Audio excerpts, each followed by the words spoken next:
Humanity is facing a set of unprecedented crises, from COVID to environmental emergencies, from rampant inequality to the global erosion of democracy.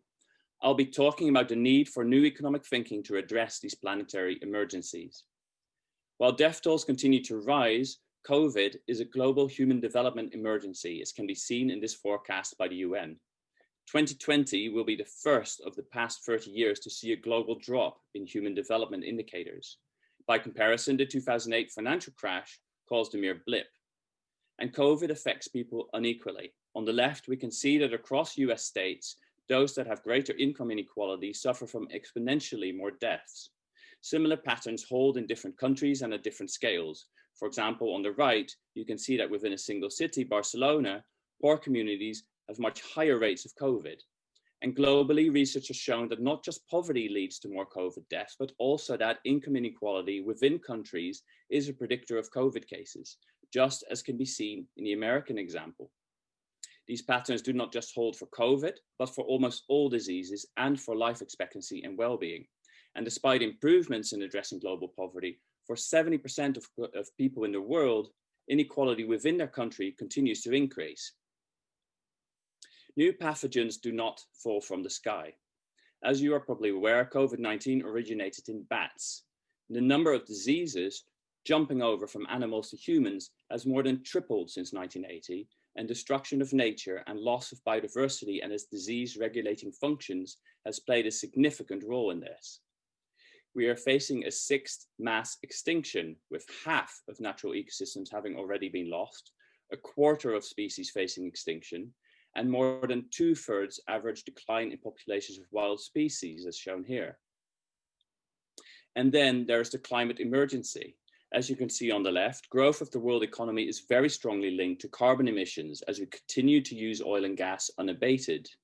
We've exceeded a 1 degree increase in global temperature, which has already led to economic damages of extreme weather almost doubling every decade. This rate is also rapidly increasing, with the poor being hit disproportionately. So as we seek to recover from the pandemic in the coming years, how we go about economic recovery is a key question. Will recovery from COVID exacerbate our environmental and social crises, or will it provide an opportunity for transformative change towards fairer and more sustainable societies? So far, thousands of billions of dollars worth of stimulus packages have been put forward. Measuring the relative proportion of green investments, such as renewable energy, electric vehicles, green agriculture, against brown spending in sectors such as fossil fuels, the balance is so far negative for most countries. And even the largest green package, the EU Green New Deal, while positive on many fronts, has also been criticized by environmental scientists for outsourcing environmental impacts, particularly in agriculture, because it does not include standards and reporting requirements for external trade. This hints at a more fundamental problem, that economic policy continues to be dominated by economic thinking, where environment and society are thought of as an externality. The same old thinking that has played such a major role in generating or exacerbating the multiple crises we are faced with. Transformation is needed in thinking about economics itself. I lead a worldwide project called the Global Assessment for New Economics, the GAIN project, with science, policy, and business partners from around the world. There are many different labels and approaches for new economics, such as those shown here, focusing on different areas of economics and from different angles. GAIN is trying to synthesize these diverse approaches to find common principles, solutions, and pathways for change. So what is the old economics that we're aiming to retire? In the old model of the economy, everything revolves around the interactions between producers and consumers in market exchanges. Society more broadly seems external to this, and so are natural resources and waste. This model underpins the way many influential 20th century economists, such as Friedrich Hayek and Milton Friedman, think about value. Value is seen independently of the physical aspects of production, including material footprint and environmental implications. Rather, it is seen as solely resulting from unfettered market exchange between individuals.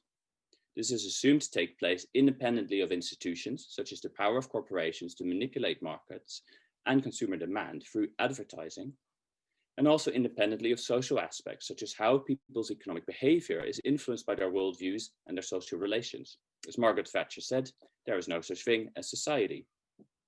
people are modeled as self-interestedly focused on trade-offs that maximize satisfaction of unlimited wants.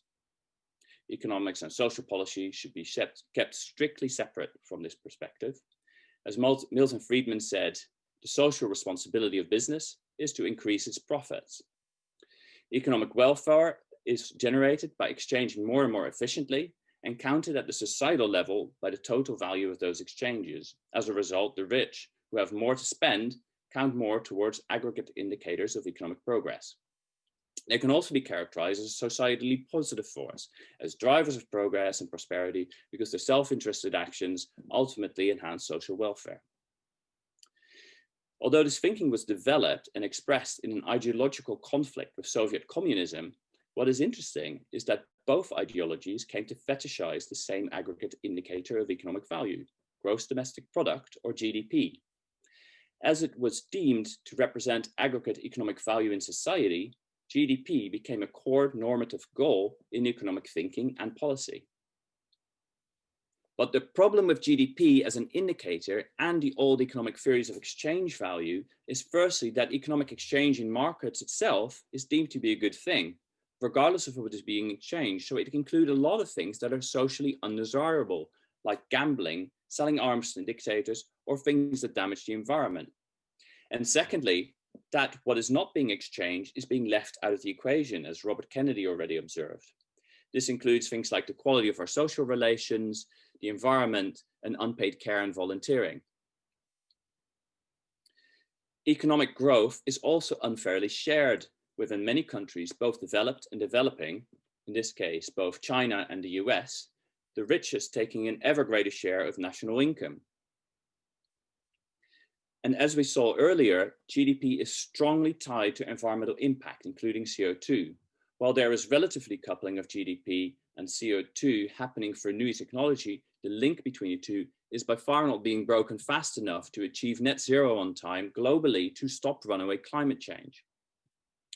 This has led more than 13,000 environmental scientists to conclude that we need a new economics to maintain the long-term sustainability of the biosphere, where our goals need to shift from GDP growth towards sustaining ecosystems and improving human well-being through prioritizing basic needs and reducing inequality.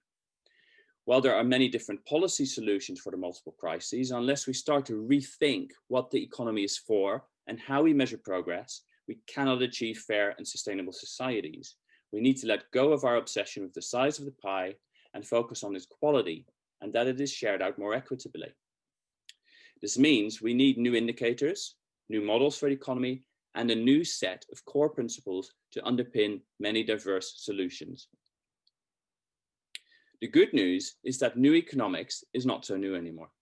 There are decades of work both in science and grassroots initiatives. New economics is increasingly being mainstreamed already. As an example, the UN's Human Development Report, released last December, introduced a new Human Development Index. Like the old HDI, it considers core measures around income, health, and education, but adjusts them for the level of inequality and carbon and material footprint.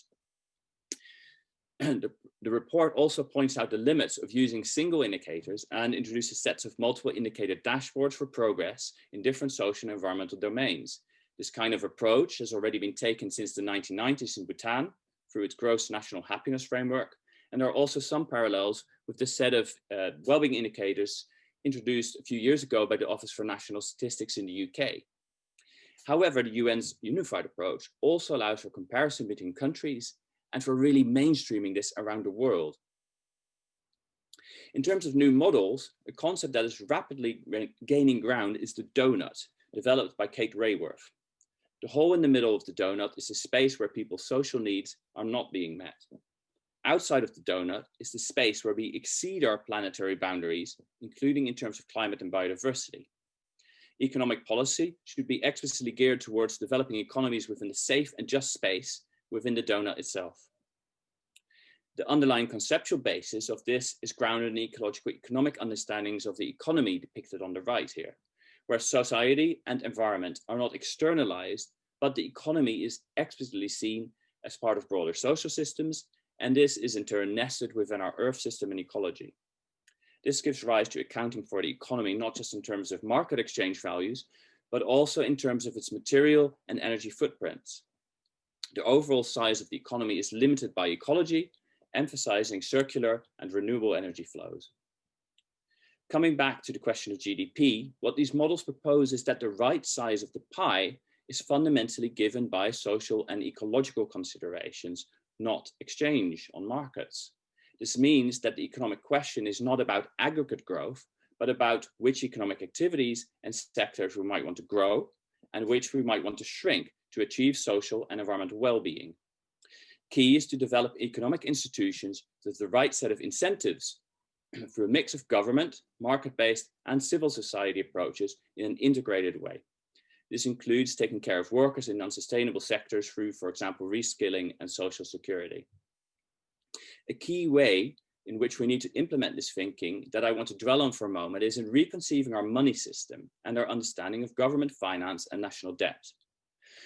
Contrary to popular belief, as it stands, most money is created not by central banks, but by private banks. Bank loans are not, in fact, savers' deposits being lent out, but new money created at the touch of a button. And when there is crisis in terms of GDP, to avoid risk, these banks lend out less, so there is less money in the economy exacerbating a crisis. This can be balanced out by the central bank pumping money into the economy, either by lending it to government, effectively government borrowing from itself, as central banks are part of central government, or by pumping it into markets through quantitative easing. But when governments borrow a lot of money like this, some will describe this as a disaster waiting to happen, with inevitable cuts in spending or increases in taxes to balance the books, or scares of hyperinflation if it's funded by printing new money. But this fear is unrealistic. The vast majority of government debt is owned domestically by the central bank, pension funds, life insurance, and private banks. And when central banks print more money in a crisis, this simply compensates for less money flowing through the economy because less is being created by private banks and more people are saving rather than spending. The real issue is that money is created as debt in the first place. This creates a fictitious narrative of monetary crisis that promotes policies to cut government spending in line with the ideological anti-government views of outdated thinkers like Hayek and Friedman. And secondly, the problem with creating money as debt is that most of our money is created by private banks on the basis of profit rather than social and environmental considerations. And thirdly, creating money as debt demands growth of the economy to pay back that debt with interest. And we've already seen that exponential growth is unsustainable. So it is time for new models for money creation, but most of all, a new monetary narrative where money is reconceived of as a tool for sustainable human development, rather than as a continual pressure for growth or for austerity. So while the diverse flavors of new economics have proposed many diverse solutions, indicators, and models, our research has shown there is significant consensus on a set of core principles for economic thinking. Central is that economic progress should be assessed in the first place in terms of its ability to enhance people's capabilities to meet their core needs, including biophysical, environmental, social, psychological, cultural, and spiritual needs. Economic freedom is then reconceived from a negative freedom where people are unfettered by rules as individualistic market agents to social beings who have the positive freedom to develop these capabilities to meet their needs. People's values and behaviors are seen as driven by diverse motivations, but fundamentally shaped by the social domain. Economics then becomes a holistic approach to understand how we can most effectively and most efficiently achieve this, and where economies are seen as nested within society and ecology. As a discipline, economics needs to be strongly embedded within the broader social and natural sciences. Economic progress would be reoriented away from GDP towards broader social and environmental criteria. This requires economic democracy and inclusive participation across gender, ethnic, and social groups as a core principle towards defining priorities in terms of what prosperity means. And in our complex 21st century world, we need effective governance structures and economic institutions that link bottom-up participation to global citizenship and global goals. And finally, and most fundamentally, a new economics speaks from a place of the sanctity of life that is not compromised by false dichotomies between economies and people, and economies in the environment. At this point in human history, we face crucial choices. In the aftermath of the credit crunch 12 years ago, we imagined other economic models, but this was not turned into action. Now again, we have a chance to not just reset the world economy, but to transform it, grounded in a new economics of sustainability and dignity. And we have to take it, because in the face of our planetary emergencies, it might be our last.